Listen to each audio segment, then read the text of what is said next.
Good evening, Star Wars fanatics, and morning, and afternoon, because the Force is all intertwined and it's all at the same time and in the same place at the same moment in all of our histories and contemporaries. Welcome to Star Wars Discussions. Friend Neil. Hello, interwebs. Yep, we're going to be talking about all things Star Wars and the ever-expanding universe that is the Tree of Force Life. And also taking it into some other places of nerddom. We'll probably focus more on Star Wars today, but I think it might be a good idea to touch in on some of the things that we're going to enjoy upcoming with the new months. And where should we start this discussion, Ben? So the main, we're just going to talk mainly about, we're going to get to Last Jedi stuff and all those types of things. I actually just recently started the novel. I don't know if you guys did. I didn't buy it. I just got it on Audible, and I'm just checking out the new stuff that they're trying to throw in there that they forgot. All the stuff that they forgot. But we're going to get to that in a minute. But what I wanted to talk about first and foremost was this stuff that's going on with Jon Favreau.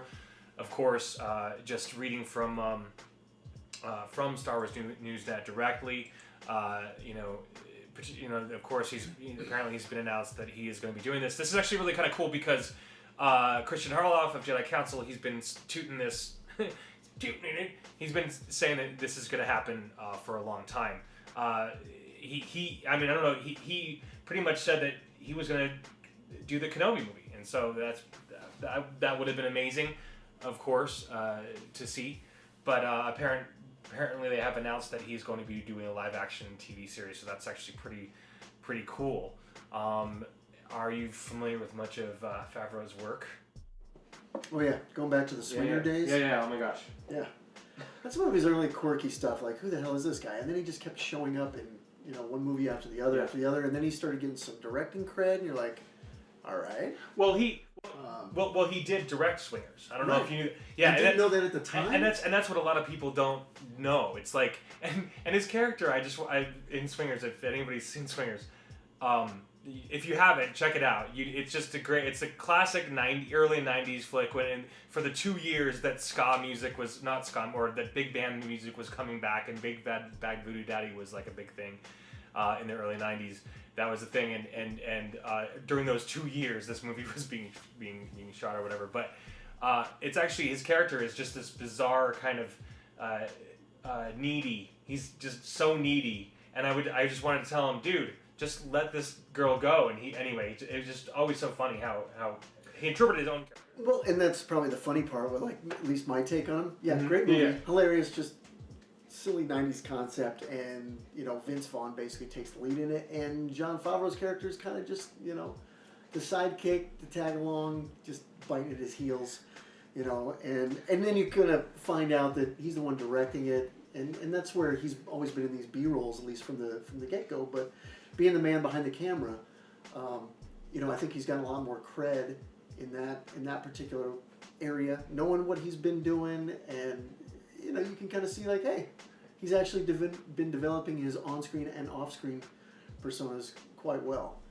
And as far as it coming to him doing the Star Wars stories, that's probably one of the more exciting things, actually.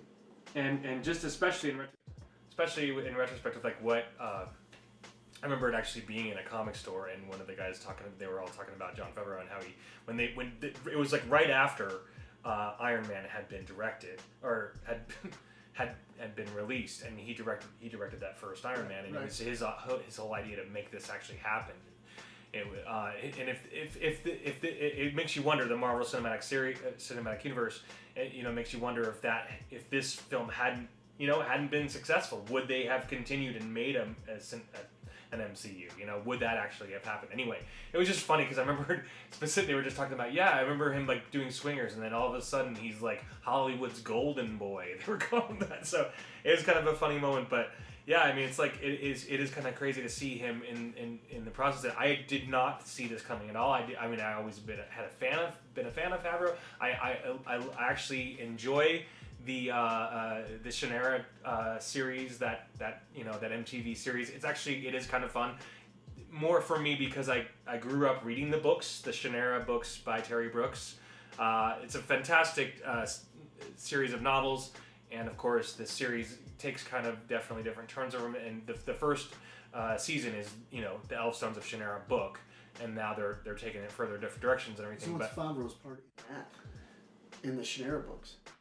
Well, in the TV show, well, yeah, he's produced. TV show. It was basically his baby. I think he's directing a couple episodes here and there, but it's basically he's executive producing.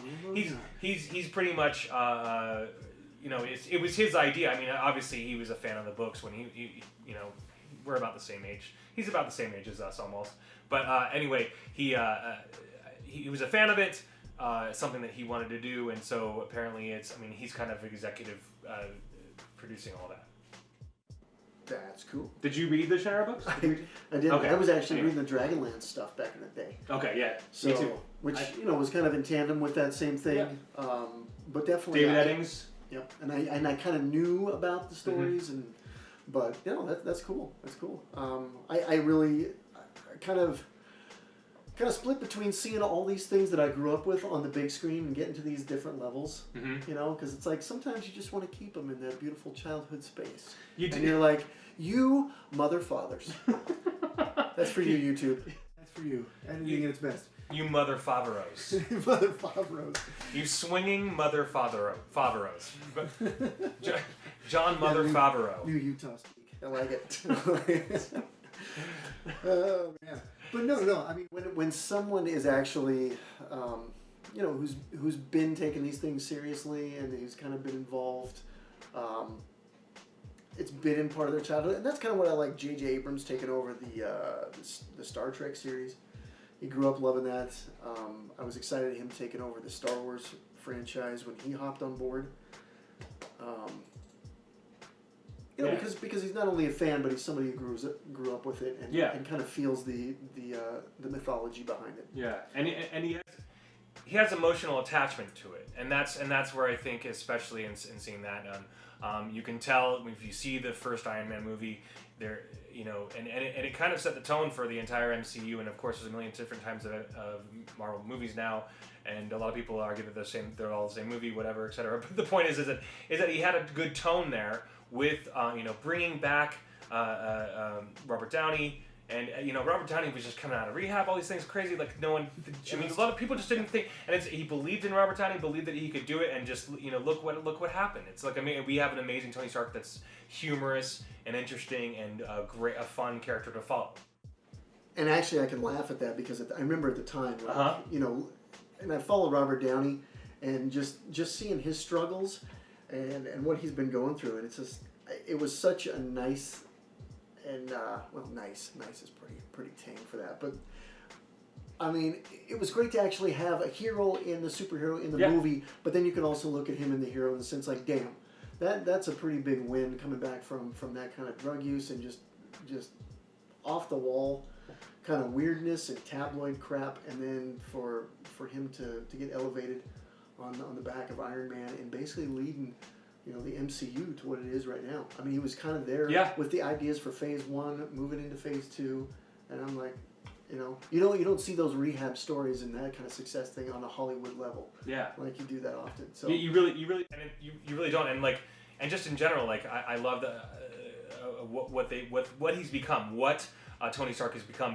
What he started out as just being kind of a comedic hero, so you have the action comedy thing, and that's what they really played off of, and that was really great. So, but anyway, so needless to say, we all, both of us, and hopefully you do too, have good faith in Jon Favreau. Really super smart guy. And one quick point to this is, because I have this feeling, especially just kind of with The Force and kind of rebooting Star Wars in the way that, TLJ came out. Mm-hmm. And the split that's been happening, I almost have a feeling that the movie side of Star Wars is just kind of getting put in the tank right now. It's on a decline, and that might be a good thing because people like Favreau are coming in to actually lead storylines, not just one-off movies, because Star Wars has really been about a bigger story. The expanded universe, a bigger story. It's been about a huge story. So the fact that they got it, and then this is probably a good place to segue into D.B. Weiss and we're gonna get there in a second. I promise. Hang out. All right. Sorry. But I was just gonna say, I mean, in that kind of storytelling arc, bringing those guys in to do their own story, you know, I think it's gonna pull a lot of the attention away from the movies and really move Star Wars into the place where it should be, which is probably in television or in, you know, into the primetime TV stuff like HBO and Showtime's, you know, Stars, that kind of stuff, where it'll be able to flourish.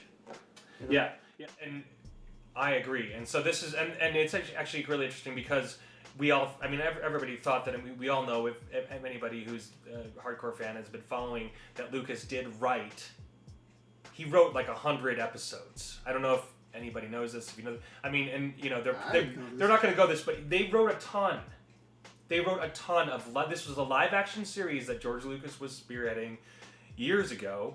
But the reason why they never did it, and this is something I always called George a lazy rock star, because it's like he had so much money and all these things. So I call him that because like I wanted more from. I wanted him to do live action TV, etc. All these things. It's just because they couldn't get the budget down low enough. He had specific parameters that he wanted to follow, and you know, I've seen a million interviews on this, and they actually interviewed his production team about it, and they said just a few more years. They were literally watching technology and seeing the price or the cost of certain things for green screen technology, all these other things, CGI technology, to the point where they could have it take place on Coruscant, and that's what it was. The series was about Coruscant, and it was about Boba Fett and all these things. It was the criminal underworld on Coruscant, and that's what it was supposed to be about. Probably taking place in between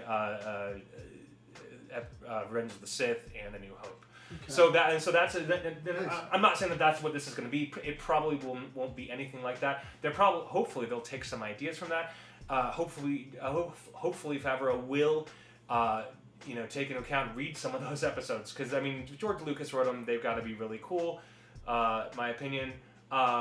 So anyway, but knowing that Favreau is ahead of this, I know that they're not going to do what I had proposed today, and that is to have a Darth Vader live action series. So this is just, of course, what everybody wants. Everybody wants a Vader show, and this is just my 2-minute rant about how that's fine. You want to put Darth Vader in a comic, that's great. The Vader comics everybody's kind of going nuts for, but honestly what they should have done was put him in this series. And maybe they will, maybe they won't, but they're basically fleshing out his entire story in a comic, which is fine. That's okay.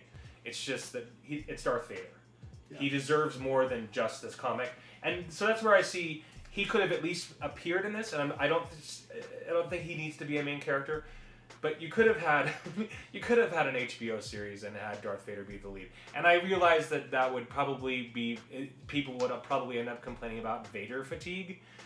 But honestly, you could have had him have small parts in it. Let's jump back to this point real quick, because you made a good point with the storybook, yes. The novelization of Last Jedi coming out and how they were just trying to fill in the gaps. And I think that's kind of hilarious in the sense of like, you know, the creators of Force Awakens and Last Jedi don't care about the books to begin with, or the expanded universe. They don't care. So why are they trying to put extra stuff into a novelization of a movie that, you know, it doesn't make any sense? And also the reason, I mean, I think it's great going Darth Vader in the comic book setting, because yeah, Darth has been, he's been fleshed out in a bunch of different ways, and they brought him into Rogue One. That was cool. He had his sweet little 5 minutes of awesomeness, or 2 minutes, I guess, is all that really took. But I think it's time, and especially moving into like, you know, since television is on the downward and streaming video is on the upward and binge watching is more the rage, actually fleshing out good stories, it would be a great thing. And seeing Lucas's 100 episodes would be awesome, especially if it was just Lucas writing it rather than directing, because then he could be his lazy rock star self and let somebody else take the reins and he can just kick back as a producer, rather than just giving, you know, Disney or whoever the whole book of, okay, here, have the franchise and do whatever the heck you want with it. Right. At least he's got some creative input, and he's writing it, and he's being able to do it in a way that, you know, that will still be creative for him. Because I'm sure he still needs that creative outlet. He was running all the different ends of the business to where, and I'll not get off on that tangent. My point being that I think right now the important part for Star Wars is to get to the expanding universe, and I would love to see the what? The expanding. I'm telling you, expanded, but it's always expanding, as the universe does. No, because I'd like to see the guys jump back to the Old Republic. I'd like to see them get to a place where nobody has seen before, characters that haven't been there before. You know, things that I can see on pajamas that you haven't seen, because it's always Chewie, it's always Luke, it's always Darth. Yes. So that brings me to the next thing that we're going to do, and we're going to finally get past to the next thing. I just want to say one more thing about Favreau. So that is my proposal, and I know that this won't happen, but that's my proposal, that Favreau does a live-action series with Darth Vader as the main character, and have it air on HBO. I know that that's not going to happen, but I think that's what all of us were thinking when we first heard, and we're first talking about it, and that first person put out the Netflix series, made the Netflix, Knights of the Old Republic, a Netflix series, blah, blah, blah, and there's all kinds of fan posters and fan art made with that. So that's my opinion. That's what I think that should be. It should be a Darth Vader live-action series. How about a Kenobi series for that? I mean, we're talking about the movie. Dude! But I mean, seriously, and it's in my notes right here. Ewan McGregor. Oh my gosh. You're my only hope. You just blew my mind. You're my only hope. Because we've been pushing for a movie and stuff, and I would love to see him on the big screen, but he's already been on the big screen, and I think Ewan is such an asset that a live-action thing with Ewan would be amazing. Okay, I changed my mind. That's what I want. Ben can be converted. I like this. I can't believe that is brilliant. Like I didn't even think about that. And if oh my gosh, if I will cry a million tears if Favreau does that. I will go crazy. He could actually use, he could use freaking Ewan's lighter side. He's got the action.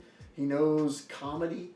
And freaking Ewan's been all over the map too, as far as dramas, comedies, action, blah blah blah blah blah blah. And you saw his.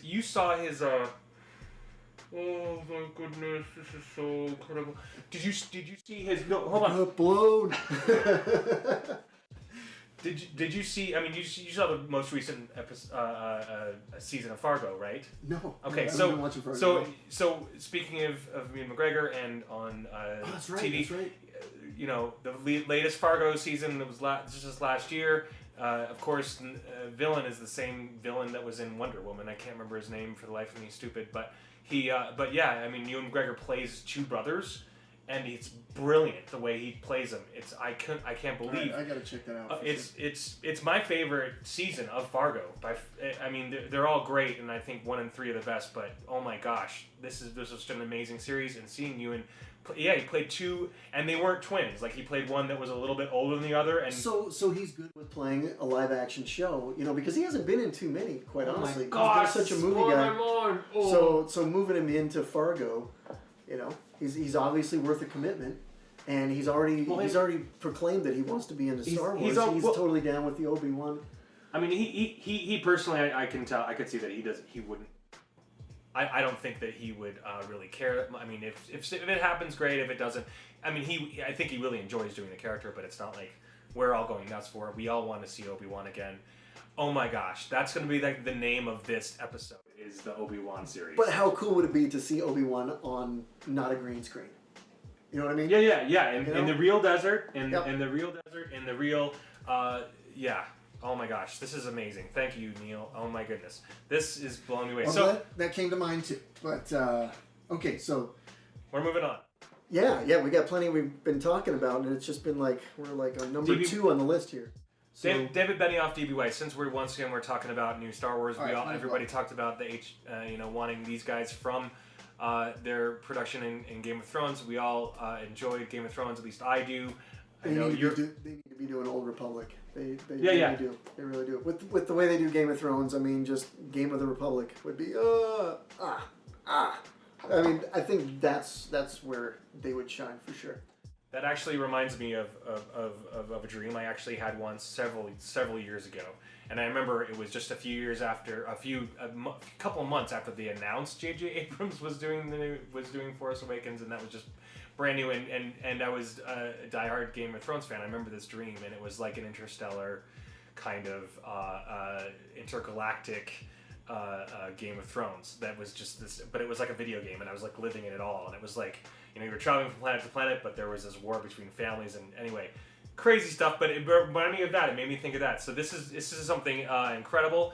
I would love to see and really excited for. A lot of people say, of course, one thing to keep reminding ourselves. Those guys didn't write the books by George R. R. Martin, so hopefully that they get good writers behind them. I'm sure they will. Hopefully they get in a really good writers' room for this. And you know, honestly, I really think that what they need to do is get with the novelists that wrote the Old Republic novels. Exactly, in the video games as well. You know, because those guys are great. It's great writing. It's great. Well, and not only that, but I think stories.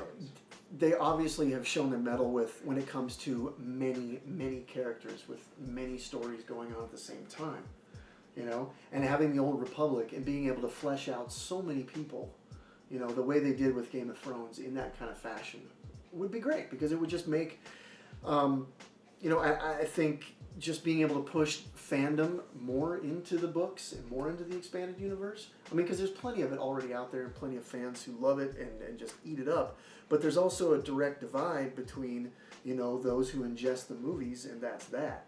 You know, or maybe the cartoons. Maybe they'll watch an episode of Rebels or Clone Wars or something like that, and that's what they know. And I think that's one of the biggest reasons why The Last Jedi was such a huge, you know, saber slice right between it, you know, fandom. Because you have that split. And I think, you know, if you could find some way with the visual medium with those guys. Hashtag saber slice. You could bring the medium. And the other thing being is they've obviously been, they know how to work with a big budget. Because this would need to be a big budget, you know. Yeah, and that's the thing that we were talking about before. It's like 10 years ago, even 10 years ago, they wouldn't have been able to make it on a television budget and still do Star Wars, and that's and we're getting to that point where you can. You really can and still make a living doing it, etc. There was something else I was going to say about that whole Old Republic thing, and that's just really exciting to me. Hopefully, but the main point that I wanted to get at is that the Lucasfilm Story Group has basically, they're just kind of going within themselves, and that's fine. But there hasn't been a lot of exploration outside to the EU, to the expanded universe, in what I mean is to the writers, to the authors of the novels. They need to go out and get their opinion, get their approval, get them involved in the writing. And that's, I think, that's one of the biggest missteps Lucas has done, is that they haven't gone to the great writers. Well, and that's the big misstep was going forward into the new movies too, is because you have this whole I mean, Marvel did this great, you know. I mean, even with Sony and stuff like that, taking the old X-Men, Days of Future Past, or some of the other stories. Obviously, when they came out in the movies, they're not the stories. Yeah. You know, but the fact that they take the premise, they take the characters, and then they can develop from there, you know, makes it that much more palpable and easy to kind of dive into those bigger themes. You know, and if they would have done that instead of jumping into, you know, the Force Awakens, where instead of, you know, diving back into something, taking some things and being able to expand on themes, it's like they had to dive back into just straightforward, you know, rehash. Yeah. You know, to bring it back. Yeah, and honestly...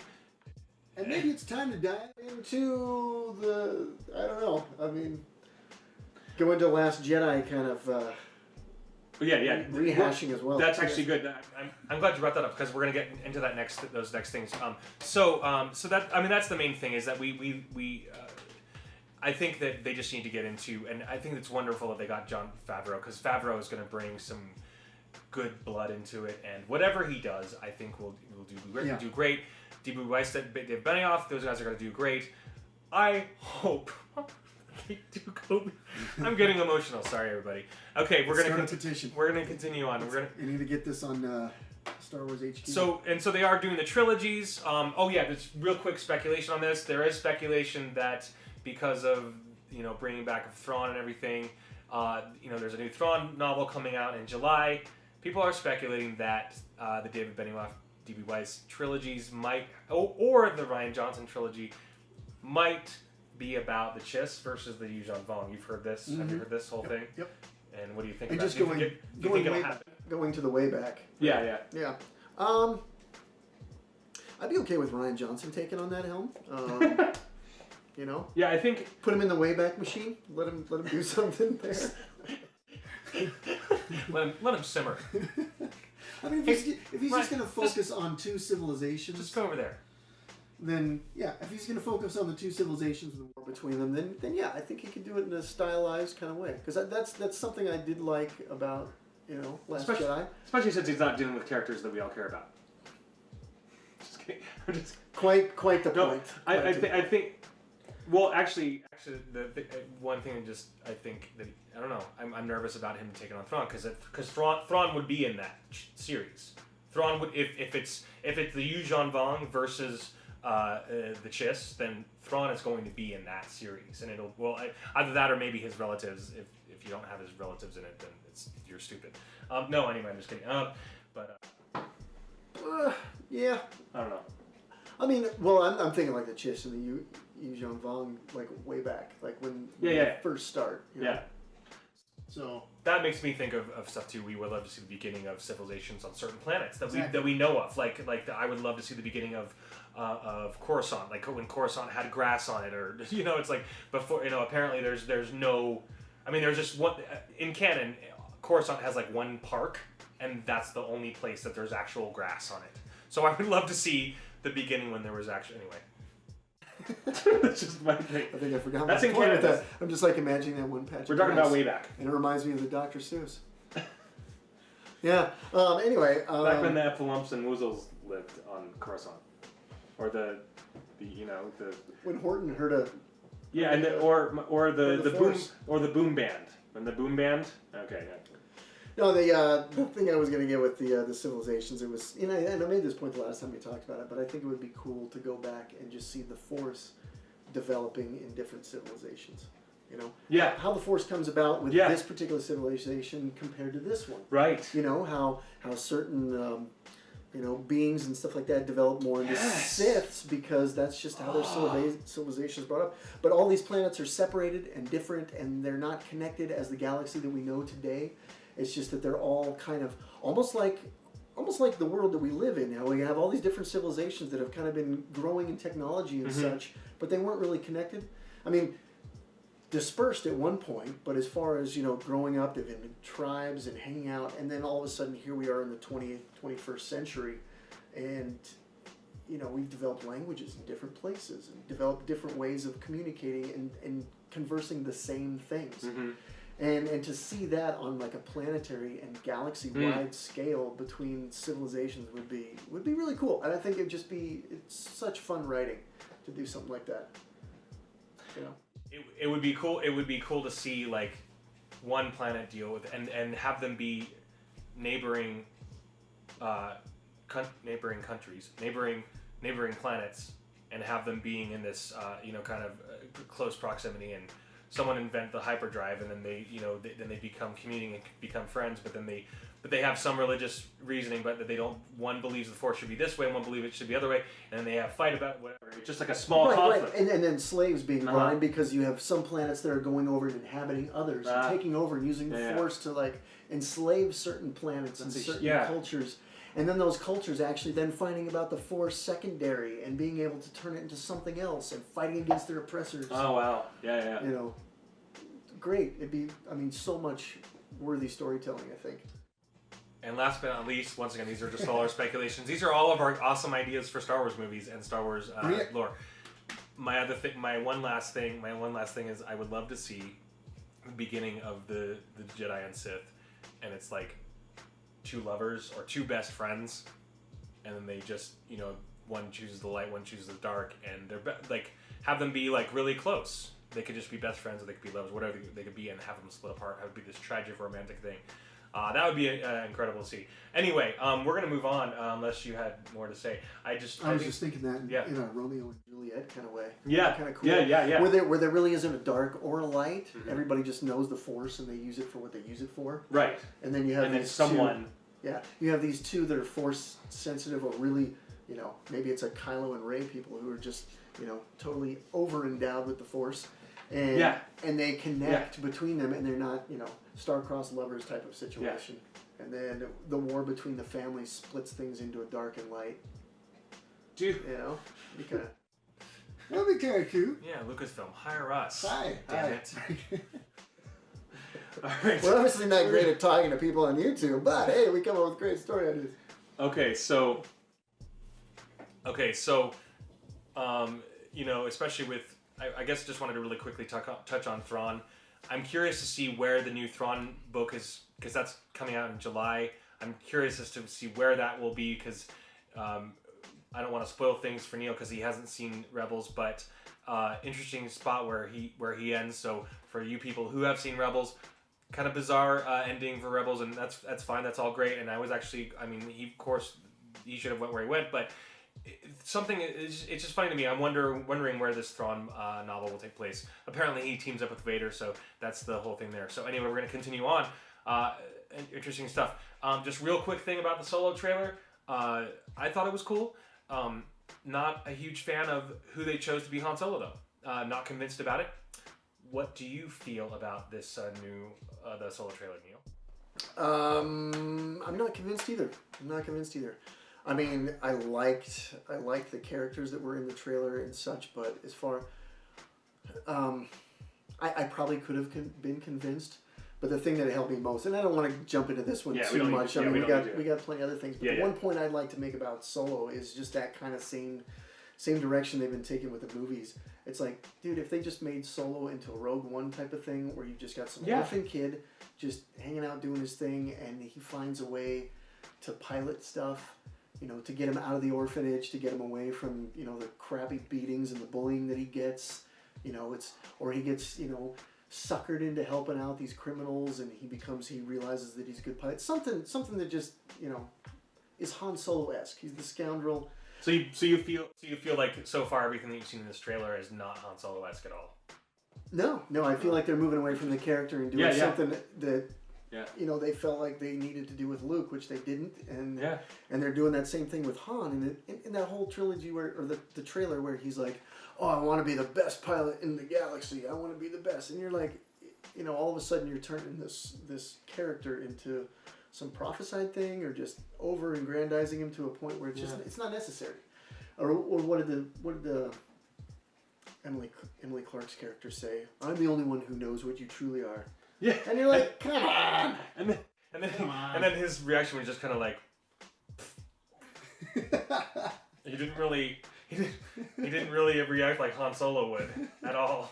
He just didn't, and that's fine. I mean, I feel bad for the guy because he just kind of got roped into this whole thing, and they did. It's like they made a bad choice. Come on, we all know it. It would have been a good thing. It's just him doing the Harrison Ford and just doing his finger thing, just looking at her and just going. I don't know, something ridiculous, but yeah, it's so far it's just not funny. Right. Yeah, and I'm like, dude. I mean, apparently it's from what I've heard and read and talking to people. Apparently the movie's like really kind of cool and fun for like a kind of Guardians of the Galaxy type of heist film that's supposed to take place in space, etc. But then you have a guy who's supposed to be this character who we all know and love, but it doesn't even feel like him at all. And we don't expect a Harrison Ford impersonation, but we expect some confidence on the same level. And here's the point that I just came up with just now. No, it's just I'm seeing a story arc with him, and you're making this big, huge arc out of him just going from these small beginnings to I'm going to be the greatest star pilot ever. And then all of a sudden here he is in A New Hope, and he's just like a freaking smuggler, washed up goofball. Yeah. I mean, where does that come into play? Yeah. Because it's like you don't need all of that. You just basically set the tone for him being, a jerk, or turning into an asshole, or doing what he needs to do to survive, and leaving it at that. I think taking the Rogue One approach to Solo would have been a good way to go. And I don't think I'm going to get one. And just real quick, interjection about Last Jedi. You said, about Force Awakens. Seeing him there and just having him be this like 60-year-old. Oh, I'm still a smuggler. No, he would be. And this is my 2 cents. Like he would be like I remember reading this awesome EU novel or a graphic novel, and it's like Han became a prince. He marries Leia and then become a prince, and they have like princes and princess kids. Well, if you think about it, they are basically royalty. Well, that's coming out of Jedi. They're in the EU, but now they aren't. So whatever. Well, Han and Leia, being the only Force sensitive people, in knowledge, I guess, or after the Emperor is destroyed, and it's like, come on. Yeah. Right, and that's all they have. Like, right. Well, in Spaceballs, he was a prince. Remember that? Yeah. He's like Lone Star. Lone Star. He's like, I'm a prince. I'm a prince. that was a great moment. I'm a prince. John Candy was so great. Okay, so we're gonna move on. Okay. Han Solo trailer. Okay, so. So we want to start ripping into Last Jedi? We don't need to. Here's one thing I want to do, because you had your rehash videos and stuff, and it's been a little while since I've been here. I've seen it twice. You go. Saw it twice in the theaters, and I was really wholly intending to go see Last Jedi for a third time, because that's what I did with Force Awakens, and so I kind of wanted to repeat that little tradition that I had going. Just kind of seeing it. Did you take your daughter? I can't remember if you said you took your daughter or not. I was planning on it, but didn't happen. Okay. Go ahead. And or did I? Holy crap! No, I did. I went with her grandma and went with her, and it was good, but it wasn't so good because I was distracted by her moving and shaking, and she wasn't too into it. Whatever. So, and anyway, with Force Awakens, I basically went once with friends, once with a family member. Took my mom to see it on Christmas Day. That was rad. And then went and saw it by myself. Just kind of take a third thing. Yeah. And I just haven't gotten back to see it a third time. And reason being is, the fandom and just the talk and everything going on that is just completely polarized the experience, the Star Wars experience. Just kind of left me for a little while there, a little numb, kind of like yourself. And then I just wanted people to just not talk about it anymore. Just wanted to say, shut up for a second. Let me process this through, because I'm definitely one of those guys who grew up with the mythology and taking it really close to heart. I had the action figures and stuff, but the Force has always resided in, my kind of philosophy, or I think I'm an agnostic over an atheist because of Star Wars. Wow, okay, I could see that. That reminds me of the time where Ryan just recently said that people have to get past the Jedi and they need to go back to God, and that was like one of his things. So apparently that's what they're going back to. They're going back to God. But anyway, we're gonna. Do you have something further to say before I get into? Please go ahead. Yeah. I guess a couple quick points that I want to say. Please. Because at least going back and kind of remembering what I spoke about the first time we went over this.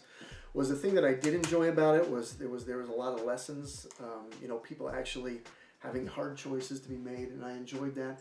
But kind of looking back at it, that was very centralized on a few characters. It wasn't something that was going throughout the entire line of characters, and especially the ones that they had introduced and brought in at The Force Awakens, because you thought John Boyega's character Finn would have a better arc or something like that, especially after being wounded and coming back.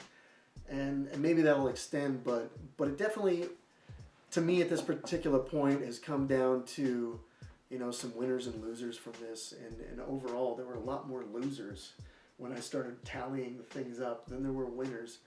As far as the characters. They really were. And the biggest disappointment, I'll just make this point straight out, was Rey sucks.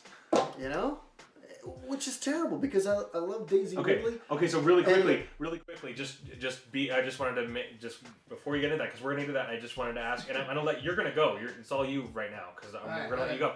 I just wanted to say really quickly, for those of you that just be warned, Neil. Yeah. People will probably call you sexist because you don't like her, but the problem is anybody who feels that way, you're missing the point. We're men, but we love great characters like Ahsoka, and we love great characters like Asajj Ventress, and we love great female characters out there. But anyway, just to make sure, but the problem is that a lot of people, and J.J. Abrams, a lot of people have said this specifically, because you don't like Rey, you are sexist. No, we're not sexist. We just don't like Rey. Continue. Sorry. And thank you for pulling that. Sorry, I just wanted to make sure. Well, and pulling out of the context, because I was about to expand on that. I'm sorry. But no, I'm totally prepared for that. And, you know, if that's the way you want to think about that particular comment, that's great, because it's just a comment. The reality of the situation is that Rey's character sucks. You know, Daisy Ridley as an actress is awesome. She does a fantastic job. There's some great scenes. And really with the chemistry between her and Adam Driver in there is one of the best parts of the movie, you know. But the sad part about that particular point is like her character is undermined to his development when you don't see any of her development. All she has is already completely bestowed on her without any need for training, or without any need for any sort of guidance whatsoever. Work. There's no work any work whatsoever. And it was one of those things where, you know, she, when I first saw her coming on screen, was going to take over the protagonist of Luke Skywalker and be that person who struggles and is a whiny little kid and doesn't know what's going on with the bigger world, just kind of centered on the one focus. Did you like her more in The Force Awakens than you liked her in TLJ? Yeah. Yeah, I did too. I did. And here's the thing. You got, so in comparison, you've got Luke as a young kid who's unaware of the outer world around him, and he's living on a desert planet. She's mirroring that situation, but as soon as she steps into the rest of the world, the Empire and everything, it's like she knows everything. She has the answers at every turn. You know, she's able to best a particular Sith, you know, in training, who's been training under Luke Skywalker, been training under Snoke, you know. It's not that I don't like Rey, it's just the fact that I think her character got a big disservice by not having her fleshed out in a way where she struggles or where she's actually learning anything. And then when you come into The Last Jedi, the people that are learning things end up being Poe and Kylo. And those are the two whose characters bloom in it, and I loved that because I loved the way their characters went. But somehow in fleshing out those two characters, it basically demeans Rey, demeans her character. It demeaned Finn and his character. His mission was pretty much just nonsense. Who's Finn's? Yeah. I mean, it didn't amount to anything. As a matter of fact, it was a detriment to the entire thing, which I guess is okay because you're gonna flip stuff on. And that's the thing that sucks about Rey the most is because I really enjoyed seeing her character, and then instead of developing it, it just was like, oh, she's there. Oh, she's all powerful. Oh, she's just, you know. And it's almost like you're expecting me to like her. It's like you put her on screen and you're just. It's almost like since she's a girl that I'm expected to like her no matter what, even though as a character, I'm like, come on, do something good. You know, you've got this opportunity, do something freaking exciting and good and flesh her out in a way that's actually going to benefit and carry that character forward. As of right now, I could give two craps about what happens or where she goes and who her parents were and blah, blah, blah, blah. I'm totally let down.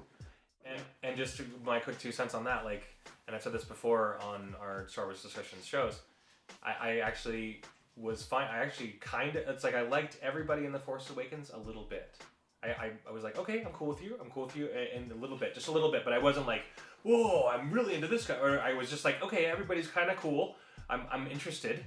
That's the way I felt with Force Awakens. I mean, we all know Force Awakens was a copy and paste, etc. We know all that, but you know, just as far as the characters are concerned, they were all like, okay, I'm interested in a little bit on each one. But then when TLJ came out, I was like, I don't care about any of these people. So I think that's just what it boils down to.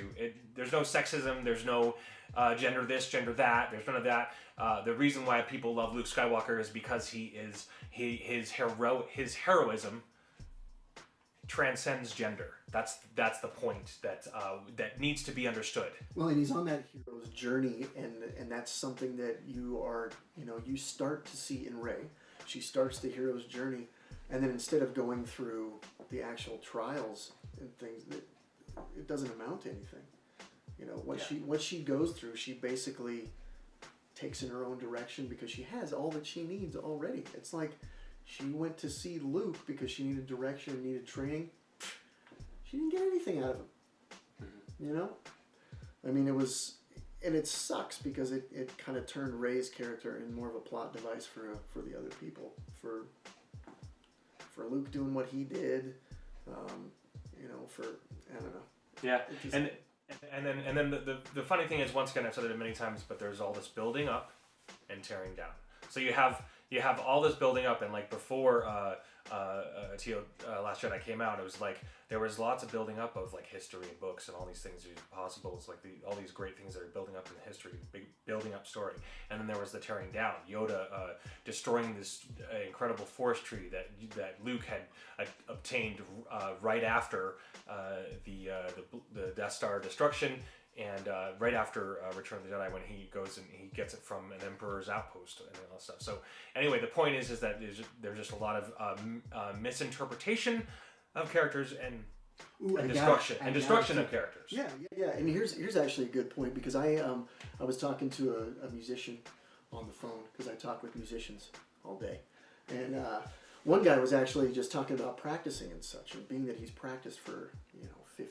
20 years, and he's never got on a consistent thing, and he's like, that's okay, because at least when I went into this, I prepared myself to suck, and that's okay, because I keep going and I'll know I'll get better, and that's kind of the thing you're missing with Rey.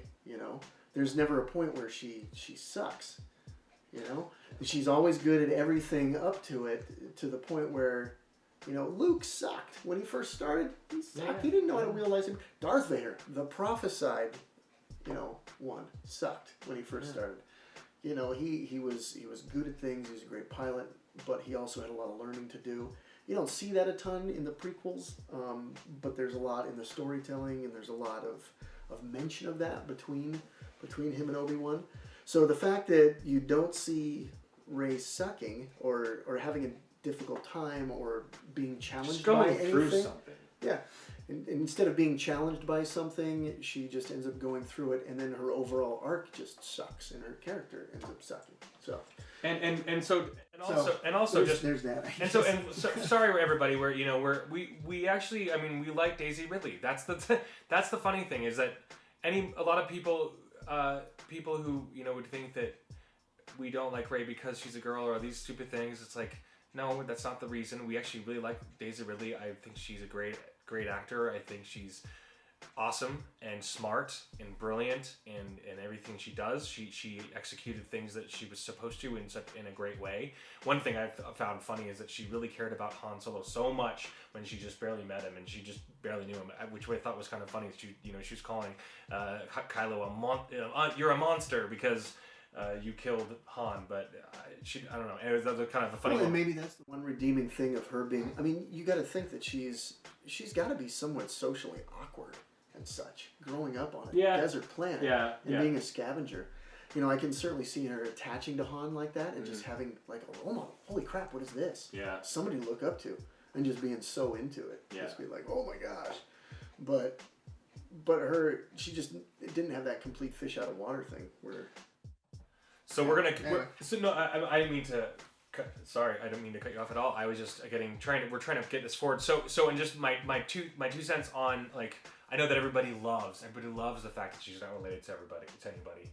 Everybody loves that, and that's fine. That's fine. I might be in the minority in the sense that it always has been about family and the people who if you're a big Game of Thrones fan. That's the essence of who someone could be, why this person is special, is because of what family they're from or what. And I mean, I get it if you don't like the whole royalty thing or whatever, all that stuff. I get it, but it's just that's something that was from the get-go, from the beginning of Star Wars. That's what it was about, whether you like it or not. It was about family. It was about lineage, and force and force strength and force abilities that were within lineage and within your blood, in your bloodstream. And so that was just something that was a strong part of what Star Wars stories were about. Something that, and regardless whether it's going to be a lineage or a bloodline thing like the midi-chlorians, I mean, we can obviously have force-sensitive people in a bunch of different places, but yeah, the sagas were definitely about a particular family, and seeing the rest of the galaxy through the eyes of those particular people and their interaction, and seeing, you're kind of hoping with with Rey, with Finn, that there would be that kind of connection because the way the graphic novels came out, it was about Han and Leia's kids. Yeah. And I'm bummed that we didn't get that. I was totally all good for new people and new characters and new direction, but at this particular point, I'm just like, dang, now you start thinking, oh, what if? Or you start thinking, well, something could have been better accomplished if they would have just stuck with the Skywalker, line and just finished that out. And in this situation, the Skywalker line will die out in a weird way. I mean, we're going to have Kylo, and he's the only one left, and he's just going to be kind of a weird thing, which is fine, but it's not fine. so it's just not fine, in my opinion. So, I mean, honestly, like, I thought I would have loved to have seen someone, a Luke's son or Luke's daughter, someone being really cool. But anyway, we're not going to go there. I mean, a lot of people thought it would have been amazing if she was Kenobi's. With all that whole story arc within Clone Wars, and there's still a possibility. Yeah. Anyway, all right. So moving on to the next controversial things in Last Jedi. Of course, Leia Poppins, y'all. I'm Leia Poppins, y'all. According to a lot of what has been happening of course, everybody's Ryan's defense. What was it? He said that basically she's in space. Yeah. So all she's doing, because there's no friction in space, so all she's literally doing is just pulling herself towards the thing. But there's also the being able to you're in the vacuum of space, you can't breathe. All these things, like what happens to an actual body when it's in space? Does it actually decompose? I don't know what happens in space. Well, but and I don't think we need to get all science in Star Wars. And certainly they've done this thing in Guardians of the Galaxy in the first one. Where Star Wars is just hanging out there in space, and he transfers his helmet over to Gamora. But I mean, with this, and it's so funny, and I'll just put my 2 cents on the Leia Poppins, because I actually enjoyed that scene, quite honestly. I didn't expect Leia to just be super, force sensitive or pull out a lightsaber or, but who knows? Rey throws around rocks. It was just a weird way to show Princess Leia's first real large force sensitive moment. We were all waiting for it. We were all wanting it. I wanted to see Leia whip out a lightsaber and kick butt with a lightsaber. I would agree. That's what I would agree. And she didn't have to do that, but I would have liked to have seen her do something. Well, and what would have been a good thing, and I kind of pointed this out to you, but after reviewing it again, probably not the case, but it would have been cool to do the Leia Poppins thing first, and then actually show something bigger and more direct of her force abilities. Because at first I thought when she was tearing into the bridge when Poe had basically taken over, I thought that was her actually, kicking off the door. But it seemed when I look back at it, it was actually, Was there a force field in there? Because no, I thought so. Because that was the other big thing, is that like they just opened the door and she's like in the vacuum of space and they were able to just pull it anyway. No, I'm talking about when Poe was actually got a hold of the ship and he basically does the mutiny, and then they basically fry open the door. They kind of take out some torches and actually open it, and it explodes out. And I was like, oh yeah, Leia's standing there. She exploded that whole door, and she used the Force to get it. I'm like, yeah, badass. So do you think that's what happened? No. After watching it a second time, I don't. And that was like a missed opportunity, because you'd think Leia would have. Now that her Force powers have been shown and they've been ignited or whatever. Maybe it was her on the throes of death that she was able to do that. And then maybe see her do something else. But instead, just leaving her with that one particular moment left it really comical. It just made it available to comedy. That was rather strange. So, in just retrospect, real quick, I'm sure everybody knows this, but just a real quick reminder: at the end of The Force Awakens, the original idea for the scene was Luke was supposed to be having some rocks floating around him, so he was going to be very strong in the Force. Anyway, we're going to move on. So the next things that were bizarre, we're going to move on. But the next things that were bizarre, of course, for Last Jedi. Other things that, of course, Holdo, I actually really liked her character in the Leia novel. that Claudia Gray wrote. Fantastic novel. Really likable person, likable character. Really likable character. Completely likable. She was not likable at all in this movie. Just very judgmental and really bizarre and strange. And well, and she was also like another character that was kind of demeaned into it being just a plot device for the character development of Poe. I mean, all she was doing was just standing in the way of Poe for whatever reason. I don't know why. And making him look like a fool because she wouldn't tell anybody her plans. It's not like it was that top secret of a plan. I mean, I can't tell you what's going on, even though you're like the lead of our bombing squad. I can't tell you how we're going to save the rest of the crew. I mean, that was freaking ridiculous. Yeah, pretty stupid. I mean, if there was something beyond that was so important, like some secret that they had against, or maybe that there was some big plan. Somebody that there was a spy that was actually the one who had to put the particular cloaking or tracking device on their ship. Maybe they had to unearth somebody that was actually holding that secret behind, and that's what was keeping Poe from getting the whole story. But all it was like, oh, we're just going to put some people on some ships and fly from the moon. I'm sorry, Poe, we can't tell you that, brother. It was pretty silly. So her plot device was unnecessary. And especially with the way she treated everybody else. And I'm going to say, I said it once before, I'm going to say it one more time, that in general, I liked everybody a little bit.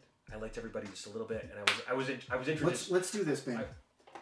I'm sorry to interrupt. Go ahead. I was interested in all of that. I was interested in all the characters. I was really interested in them. And then, of course, by this time when we all come together in this movie, everybody's nobody's likable. I mean, you have. So we're gonna continue. We're almost done here. Thanks everybody for hanging out as long as you have. And just Absolutely. so just one thing we kind of wanted to add, talking about episode 9 really quick, and just kind of things talking about like in general, like there's been a lot of negativity with fans, etc. There's a lot of talk about positivity now. We're trying to be positive. Everybody's trying to like just be. In the sense that we're trying to kind of maybe write letters, email Lucasfilm, and all that stuff. I'm going to look into doing that these next couple weeks here and try to see if we can say something to them to help them because they're not watching our videos that are complaining. They're not watching that at all. So they just think we're all a bunch of sexist nerds that don't care. And it's like, or that just hate everybody. It's like, and that's the problem. I think that we're being grouped. Well, and I don't think we need to go the sexist route anymore. As far as that goes, it seems to me like a cop out for just bad writing. Right. Well, I think with the bad characterization, bad writing. I'm not sure where that's coming from so much, other than just like. People on the positive note, I had to rant my little piece because I haven't had a chance to for a little bit. But all in all, I still have hopes for it. And I mean, Last Jedi wasn't all bad. It's still enjoyable. I'm sure I'll go back and watch it again and again. But yeah, as far as it goes, as far as the lineage and things go, it's kind of passing into this place where, kind of what Disney Lucasfilm were doing with the expanded universe and just putting it to a side. Yeah. So forgive us for bringing up the sexism and all that stuff. It's just something that the problem is that Lucasfilm has accused people of being sexist. So we're in that social climate right now, and unfortunately that gets brushed into this particular scenario, especially with as much anger and passionate just kind of complaints and the way that people get so impassioned by this particular movie. Okay. And I don't think it's that. You can say all you want for sexism in all sorts of different avenues, but as far as this particular movie goes, it took a real good character that happens to be female or something that was developing or someone who's on their way through a hero's journey and basically didn't do it any service. In fact, a disservice. So. All right. So just in closing, the main thing is to kind of remember that Colin Trevorrow had a really cool concept for episode 9. And of course, we all know that, this is just speculation, of course, but Luke didn't need to die. He didn't have to die just by projecting himself. One guy's review I was watching, it was saying that he meditated himself to death. He died from meditating too hard, which is pretty crazy. So it's a crazy concept to think, and that's fine. I mean, if you want to kill him off, that's fine, but I don't know, man. It's just, the reason, I mean, of course, people are speculating that Colin Trevorrow had been let go, or they decided to go with someone else because he had a really awesome plan for Luke and Leia. Like, his plan for Luke and Leia was supposed to be pretty... I mean, apparently it was amazing. Mark Hamill was on board. He was like, we are on the same page. And would have been incredible. So, I would have loved to have seen that. Hopefully we'll see him return as a Force Ghost. Hopefully it won't be for only 2 minutes. And hopefully it'll be actually okay. I don't know. I don't have high hopes. Do you have anything else to say? As far as episode 9? Anything. Episode 9, sure. Yeah, I'll just keep an eye out for it. I don't really have high hopes at this point either, unfortunately. There was some serious excitement for me leading up to episode 8 because, after watching episode 7, it was great just to see a new Star Wars movie and somebody else taking it, going into the hands of people who grew up with it and loved it. I was excited with J.J. Abrams bringing it. But yeah, after seeing the movie, I'm like, okay, it's a reboot. I'm good with that. New characters, I'm great with that. I like her. I like him. I like the way they're going with this. So the speculation for me leading up into 8 was, I was just really excited to see what direction they were going to be going. And I think that's the big disappointment for me, is instead of seeing direction for all these characters that you introduced, it's only, directions for 2 or 3 characters when it could have been a lot more. And so now I'm not very excited for anything else in the forthcoming. Except for what's going to happen with live action series is streaming and just the capabilities of writing a story out, and really projecting it forward. So and just real quick in closing, I have just started the Last Jedi novelization, which is I guess it's fine.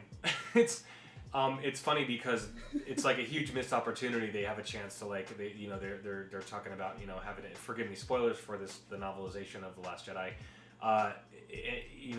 The beginning is of him having a dream of his wife if he had decided not to go save the galaxy, and so it's just like this weird alternate universe that he's living in this dream, and so apparently he married the girl that he knew. The name escapes me, but it was someone that was on Tatooine, just some random person that was on Tatooine. It's like, anyway, the missed opportunity is Luke marrying Mara Jade. I mean, that story is amazing, and Lucasfilm for not doing that, it kills me.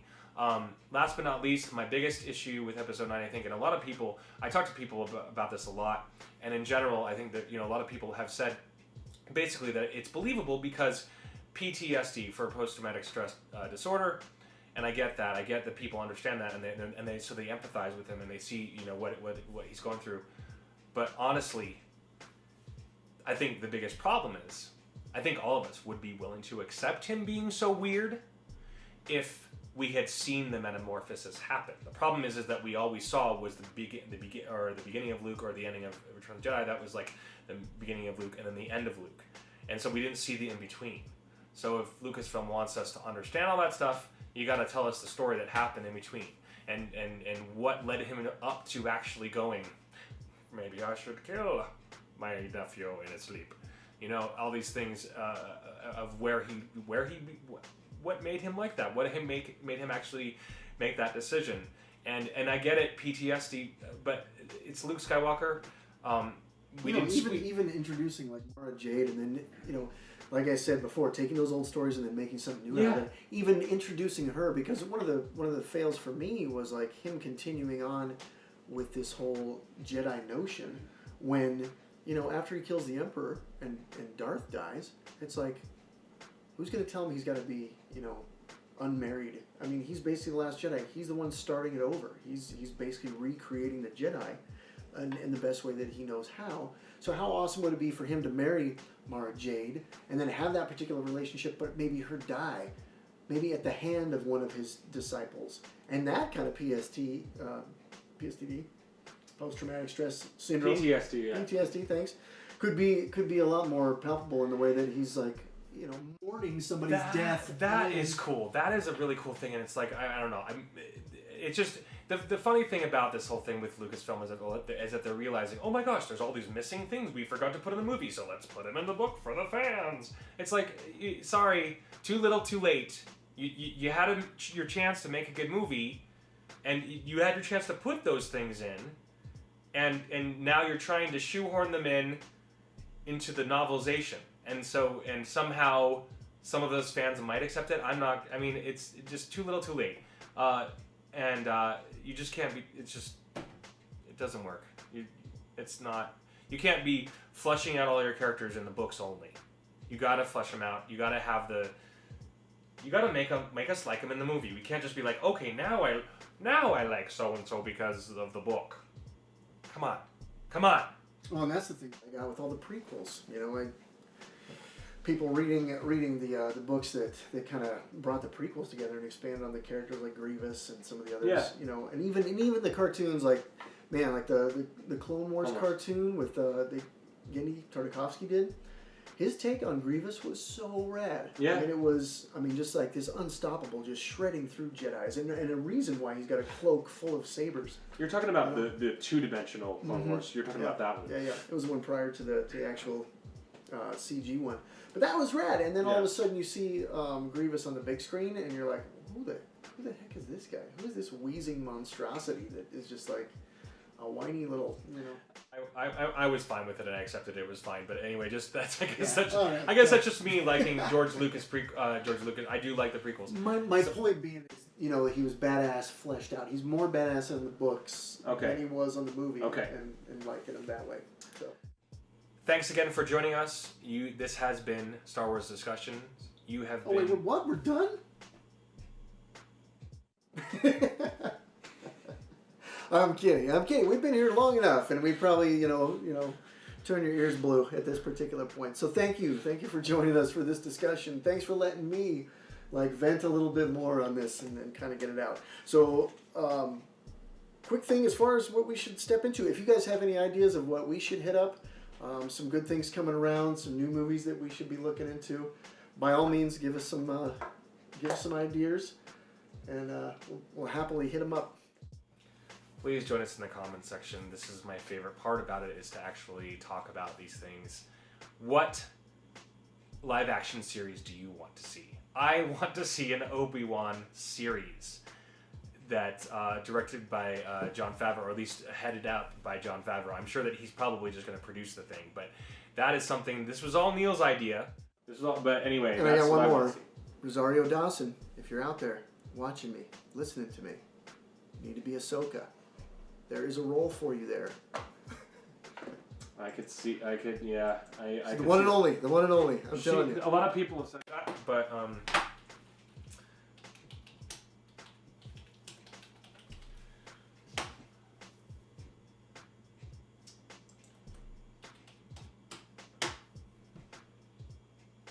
this person. Oh, Ben's got somebody else. Where did it go? IMDb. And I just can't find the IMDb.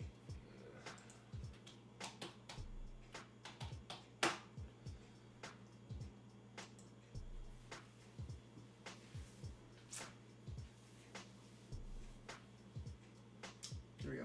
Cast. Melissa O'Neill is my vote for Ahsoka. I don't think that will never happen. They'll never make an Ahsoka movie. But now they'll never make an Ahsoka movie. No, that's why she's got to join Kenobi in the Kenobi series. That's okay. Melissa O'Neill and Gregor McEwen. Just kidding, Ian McGregor. So thanks again, everybody. Tell us what your idea, what you're excited for, and what would you want to see in a live-action Star Wars series? Would you want the original George Lucas 100 episodes that he wrote? Would you want a Boba Fett series? Would you want a Mandalorian series? Just a series just about Mandalore only? I would love to see. There's a lot of stuff I want to see, but honestly, Kenobi or Vader would be great, or Ahsoka. Yeah, let's hear all about it. Thanks again. I appreciate you hanging out with us. This has been Star Wars Discussions. My name is Ben, and I've got Neil here with me. Have yourself a fantastic day, and may the Force be with you.